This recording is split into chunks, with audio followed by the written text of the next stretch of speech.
Nakahanap ka na ba ng totoong kaibigan? Yung kaibigan na hindi ka iiwanan sa oras ng kagipitan.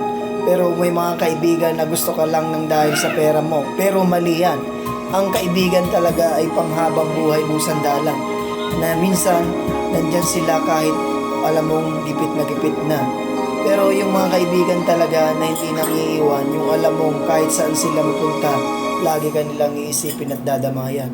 Ni ultimong kumusta, lagi silang nandyan. Kahit hindi ka nila nakikita, pero kinukumusta ka. Yan ang mga totoong kaibigan. Hindi naghahanap ng anumang kapalit na ibibigay mo sa iyo o bibigay mo sa kanya. Dahil ang kaibigan na hindi nakukuha sa anumang material na bagay. Sa oras ng kagipitan, kusang daratingin at bibigyan ka kahit hindi mo siya hihingihan.